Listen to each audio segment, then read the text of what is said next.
we're going to introduce function notation. So say your teacher puts on the board y equals 3x plus 5, y equals 4 minus x, and y equals 7 over, I think that's 8x minus 1.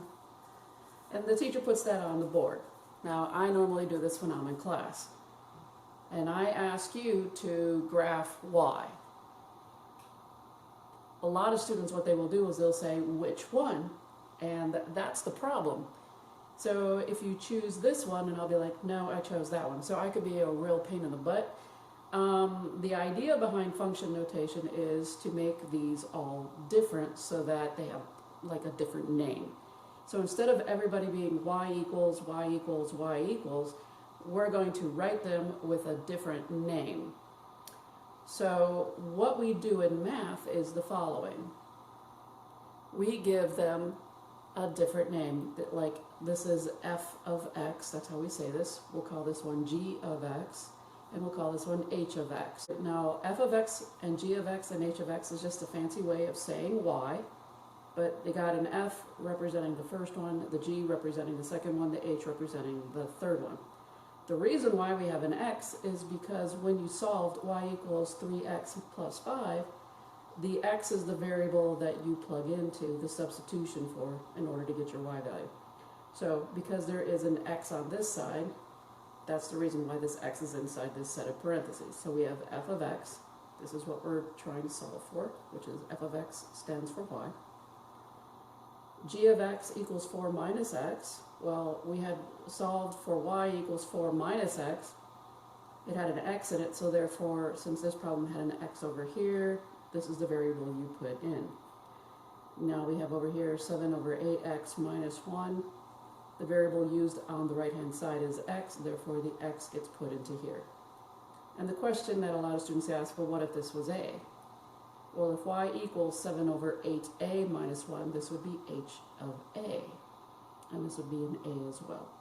So whatever variable is on the right-hand side in this case, that's the variable that gets put in the parentheses. So this could have been an m, so this would be g of m equals 4 minus m. So these are all now different. So when I say in class, graph h of x, you know that you're going to be graphing this one instead of guessing which one I'm doing when it came to just labeling it as y. So let's go over a little bit of function notation and how it's used in y. So by changing them from y's into f of x or g of x or h of x, renaming gives each function a specific name. It lets us know also which function we're going to be talking about or referring to very specifically. So that's the reason behind function notation. Y is generic, f of x and g of x and h of x are very specific. They're specific names. Now, f of x, g of x, and h of x are the ones that we use the most often, but you can use t of x, r of x, any other letter of the alphabet. But the most famous are f of x, g of x, and h of x.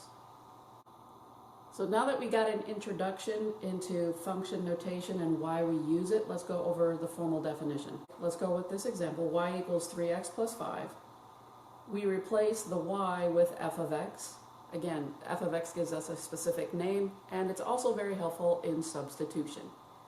So this variable on the left-hand side should match the variable that is on the other side. So I could have had another like x over here, or an x squared, or something more x over here with this problem, and this x referred to every single x in the right-hand side.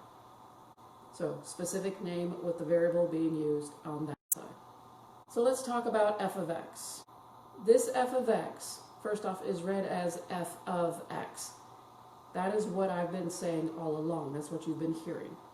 It is not multiplication. We are not saying f times x. You are learning a new notation, hence function notation. So it is read as f of x and is not meant as multiplication. F of x is just a name. It is no longer an equation, but it is a statement, better known as an expression. So when you see f of x equals 3x plus 5, it's really not an equation. This is an expression. I'm concentrating on this and this only. This is helpful for substitution and as a name. So this is not an equation. So if you think of an equal sign as the word is, you could have Sam is 3x plus 5. So this is what we're talking about. This is what we're dealing with. This is just a name. This is not an equation. I know it's a little confusing at first, but that's really what it comes down to. So why do we use function notation? There are two big uses, as I've been telling you. It determines which function we are going to be working on, or if we are dealing with more than one function. That's key. Another big reason as to why we use function notation is that it's a shorthand method or notation for substitution. Those two in mathematics are big. So it is used for substitution and for dealing with specifically more than one function. Which one are we working on? What I'm going to do next is I'm going to talk about some bad math. So this is bad math substitution idea, but truly it really works. So this is just generic. F of x equals I don't really care. And we want to find f of negative 1. Doesn't matter what this function is. If you want to find f of negative 1, here's how I set it up in class. I set f of x, the original problem's name, and I set it equal to what they want me to find. So I set f of x equals to f of negative 1. This is the bad math part, if you divide by f on both sides, you get x equals negative 1. So in essence, this is really bad math, but it kind of helps get across the idea of what I'm doing. I'm just letting x equal negative 1. That's all this means. I'm replacing x with negative 1. If you want to see it visually, that's kind of what we're doing. Take the name of your function, set it equal to what you want to find, drop the f's in this case, and you get x equals negative 1. So the negative 1 is what you would substitute into the f of x function. By plugging in a number, more than likely, 90% of the time you spit out a number, as long as there's no other variables in there. So this is just a way to look at an idea of substitution differently. Let's do this again. We have f of x equals something there, don't really care. We want to find f of 2. Well, doing it the same way as we did before, I'm going to set f of x equal to what I want to find, in this case f of 2. And if I drop the f's, I get x equals 2. So x equals 2 is what you're going to be using to substitute in for x. That's all it is. It's a shorthand notation for substitution, and it also helps in upper level mathematics. So from this class on up, you actually use it more intensely. This is just an introduction. This is all it's really used for at this point. Now let's look at a real example. I have h of x equals negative 8x plus 3. I want to find h of negative 3. If you want to go through the way I've been doing it, and again, this is kind of bad math, but it really works to figure out notations. Take h of x, set it equal to h of negative 3, and that means x equals negative 3. Okay, so step 1, that's what this means. All right, if you're beyond this and you know that this represents x equals negative 3, then you go on to the next step. For my second step, what I'm going to do is start out with the original problem, h of x equals negative 8x plus 3. And the next thing that I'm going to do is I'm going to write h of negative 3, because remember, we said x is negative 3. So here's my h of x is a negative 3 here. Now on the other side, what I'm going to do is I'm going to slowly put in my negative 3. When I do substitution, I want parentheses around my x only, or whatever variable I'm substituting in. So I'm going to push the 8, or in this case the negative 8 out in front. I'm going to put parentheses only around the variable. The parentheses give me a clear distinction of what I'm going to be doing. That's the reason why I'm doing it. My next step is to actually replace this x with what I'm trying to find. We said x was a negative 3. Wherever my x is on this side, I'm going to put in this negative 3. From here on out, this is just regular old, plain old math. So I have a negative 8 times a negative 3. Negative times a negative is a positive. 8 times 3 is 24. 24 plus 3 is 27. So h of negative 3 equals 27. Now, this is where most students stop at because this is all they wanted to find. If that's as much as you want to know, then that's fine. But as far as what does this mean, I'm going to actually work on that. For now, this is just, can you get the answer correctly? Do you understand the process of substitution? Later, I'm going to discuss what these two mean. What does this negative 3 mean, and what does this 27 mean? But for now, if all you want to do is know how the substitution works, this is how it works. Let's look at another type of problem. Evaluate the function at the given value f of 2 equals 3x minus 7. Notice that they put the value of x automatically in here. So instead of going f of x equals 3x minus 7, where they want to find f of 2, they put it in right away. So this is fine. Don't worry about it, but they already gave us the shortcut version of it. They're saying find f of 2 equaling 3x minus 7.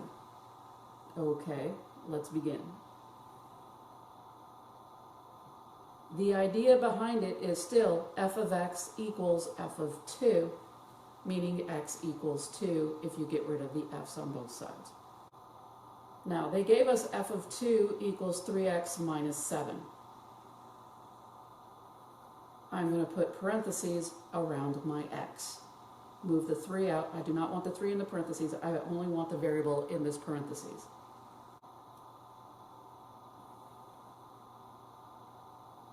Again, we want to put parentheses around the x only. We want only the x inside the parentheses. If you have anything with powers, powers will be on the outside of the parentheses. We'll do a couple examples with powers. The coefficient will also be on the outside of the parentheses. So there are 3 things going on. I want only the variable in the parentheses, the power should be on the outside, and the coefficient should also be on the outside. The only thing in parentheses should be the variable. Now let's continue our problem. We originally had f of 2 equals 3x minus 7. And again, what does this mean? This means x equals 2. So I'm going to replace the x with the 2. 3 times 2 gives me 6. 6 minus 7 gives me a negative 1. Now, if this is all that your book wanted, that's fine. And a lot of students are happy with that, but most students don't know what this means. For us, this isn't the end of the problem because I want you to understand what you did. What does f of 2 equals negative 1 mean? You can do this all day and not know what this means at all. And a lot of students have no clue. They're like, I don't know, I got negative 1, that's good enough. So my question is, what does f of 2 equal negative 1 do? What is it used for? What does it mean? That's what I want you to understand. Let's take a closer look at f of 2 equals negative 1. First off, we know x equals 2 because we said that this replaced the x. So we know x is 2. We also know that f of 2 represents our y value. This was our f of x. F of x represents y. So if f of 2 represents y, and f of 2 as our final answer gave us a negative 1, then y equals negative 1. Remember, f of x or f of 2 is the same thing as saying y equals negative 1. This is actually your y value. So not only do we have an x value, x equals 2, but we also have a y value, y equals -1. What does this mean? This gives us a point. And again, remember that points are of the form x, y. This is alphabetical order, x, y. All points are of this form. And since we have x, y, knowing it's our point, x, we said x equaled 2 and y equals -1. This is the point on the graph if we were to graph this problem. That's all you did. So f of 2 equals -1. -1 represented our y value. So this is a point on our xy axis, and we could find more points if we wanted. These values that we find help us graph the problem we are working on. That's what this is all about. Next problem, we want to evaluate g of -4 equals -3x plus 3. Realizing again, g of -4 means the same thing as g of x. If I get rid of the g's, we get x equals -4 or -4 equals x, same thing. So my x value equals -4. This is going to be used for substitution. Using my original problem, g of -4 equals -3, and notice I put parentheses around the variable only, this is x, plus 3. I'm going to be replacing this x with that -4. So g of -4 equals -3 times -4 plus 3. Negative times a negative is a positive. 3 times 4 is 12. From here, 12 plus 3 is 15. Now, remember what this 15 represents. If g of -4 represents my y value, this means y equals 15. Let's see if I'm right. We said x equaled -4. We said g of -4 was y. And we said, what was g of -4? It was 15. So y equals 15, x equals -4. And we get the point x, y in generic form, replacing the x with -4 and replacing the y with 15. This is our point on the graph. The graph of what? The graph of -3x plus 3. Getting rid of this part. So -3x plus 3 is the graph. This is the point found on that graph. New example, t of x equals 2x squared minus 9x, and they want us to find t of -1. Notice that I have two x's in here, I have an x squared and an x, and they want me to find t of -1. So as you're seeing, there are different ways that they can have you find t of -1. They could have put t of -1 equals 2x squared minus 9x. So there's lots of ways to see a substitution type problem. One more time, the idea, t of -1 equals t of x. By getting rid of the t's, you got -1 equals x. We have t of x equals 2 times x squared minus 9x. Now remember, the coefficient goes in front of the parentheses. Only the variable is in the parentheses. The power remains outside. And we have another x here as well. So, however many x's there are, that's where you put your value in. So when we had t of -1, that's what they want us to find. Wherever I found an x, I put in the -1. Same thing goes for this one. So you don't just put it in one, you put them in every single one of those. From here, we're going to have to use, now remember this is not an equation, you're going to have to use PEMDAS. So we have parentheses. There's nothing to do with the parentheses, so we're going to have to use the exponent on this one. Remember, what does this mean? -1 squared. -1 squared means -1 times a -1. And what's a negative times a negative? It's a positive. So what we've got right now is t of negative 1 equals 2 times a positive 1. Negative 9 times a negative 1 is a positive 9. Work this out. 2 times 1 is 2. 2 plus 9 is 11. Alright, so my x value is a negative 1. T of negative 1 represents the y value. My y is 11. I get the point xy. We said x was a negative 1 from right up here. And we said t of negative 1, better known as t of x, is an 11. Y equals 11. This is y. Y equals 11. There's my point. Now they can ask you to do some funky stuff on your homework as well. What would happen if I asked you to find t of m? Using the same problem as we just did. One more time, the idea behind it is we're going to let t of m equals t of x. And if I get rid of the t's, we're saying m equals x or x equals m. So we're just substituting the x, in this case with a variable instead of just a number. Using my original problem, t of x equals 2x squared minus 9x. I am first going to work with my parentheses, making sure that my variable is only inside. Exponent stays outside, the 2 stays outside. And again, we have another x over here, just like before. I'm going to replace every single x with m. And there's really not much to it because it is a variable. And the only thing I can really do is just rewrite it without the parentheses. But it is helpful just in case if there's more than just an m here.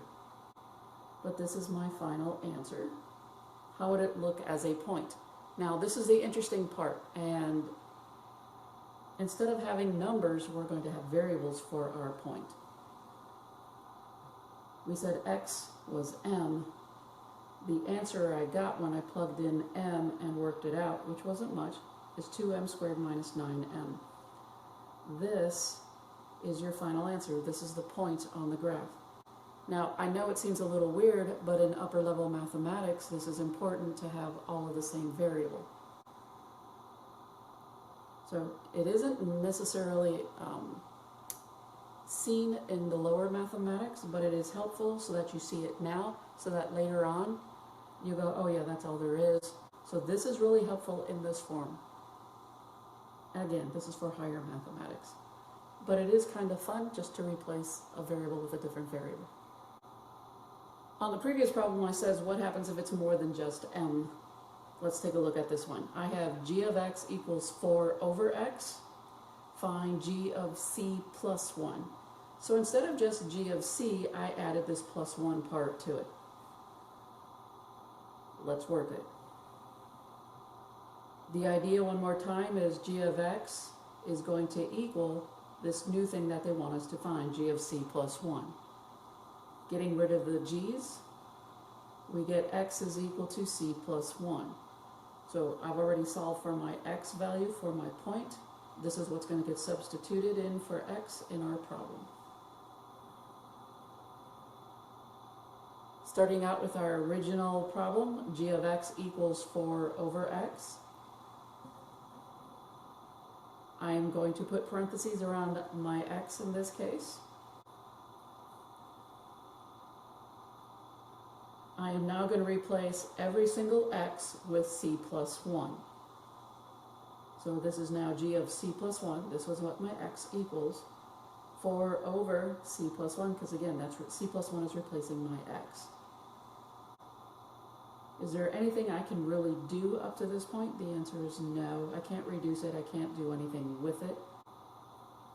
This is my x value, the c plus 1. This right-hand side is 4 over c plus 1. This is my y value. My x is in pink. This 4 over c plus 1 is my y value. As a point, x, y, x is c plus 1. My answer, which cannot be simplified any further, is 4 over c plus 1.